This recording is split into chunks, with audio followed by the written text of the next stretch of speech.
मालेगाव तालुक्याच्या डोंगराळे गावातील ही धक्कादायक घटना आपण पाहतोय। या ठिकाणी आरोपीला फाशीची शिक्षा व्हावी अशी मागणी आता जोर धरू लागलेली आहे। राजकीय वर्तुळातून सुद्धा आता संताप व्यक्त केला जातोय।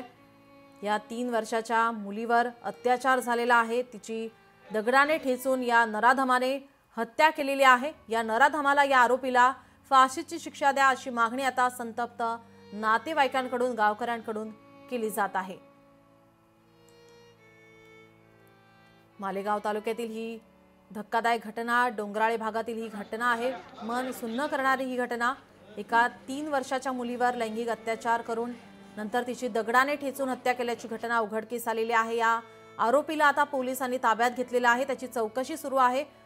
हा प्रकार आता लवकरच ही घटना आता फास्ट ट्रॅक कोर्टामध्ये चालवावी या संदर्भात आता पोलिसांकडून प्रयत्न केले जात आहेत।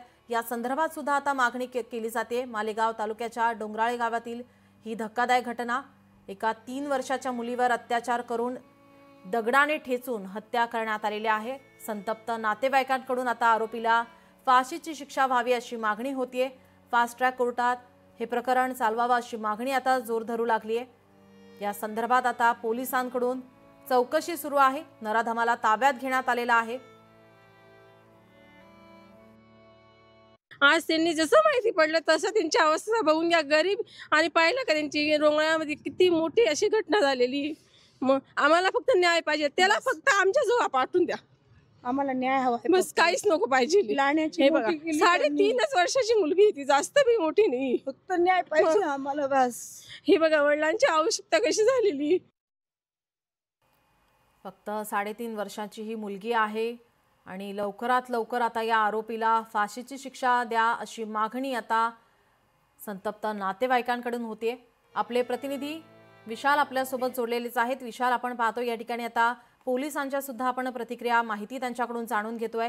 लवकरात लवकर आता या संदर्भातील चौकशी करून फास्ट ट्रॅक कोर्टामध्ये हे प्रकरण नेण्याची आता त्यांच्याकडून सुद्धा आता हे प्रयत्न केले जात आहेत। नक्कीच नीलम, अतिशय ही धक्कादायक घटना आहे आणि ती फास्ट ट्रॅक कोर्टात चालावी अशी नातेवाईकांची सुद्धा मागणी आहे।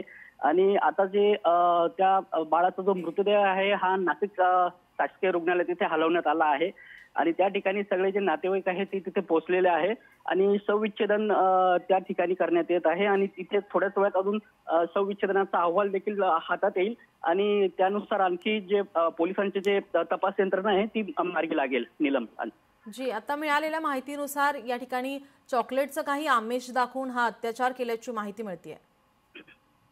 हो नक्कीच, तिला जे चॉकलेट देण्यासाठी तिला हे केलं गेलं होतं की चॉकलेट देऊन तिला दूर नेण्यात आलं आणि दूर नेण्यातून तिच्यावर जो प्रसंग केला गेला आणि त्यानंतर तिचा खून करण्यात आल्याची ही प्राथमिक माहिती पोलीस समोर येते। नीलम जी, विशाल, या नराधमाचे आणि या मुलीच्या वडिलांचे सुद्धा काही वाद होते, त्या संदर्भात काय माहिती मिळते?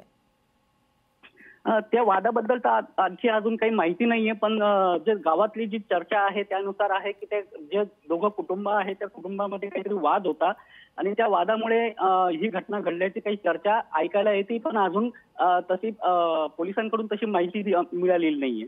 जी विशाल, आपण पाहतो या ठिकाणी या आरोपीला फाशीची शिक्षा द्या अशी मागणी होतीये।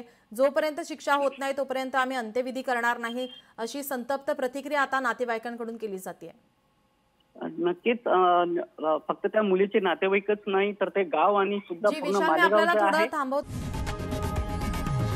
लोकशाही मराठी ऐका, पहा, जागरूक रहा।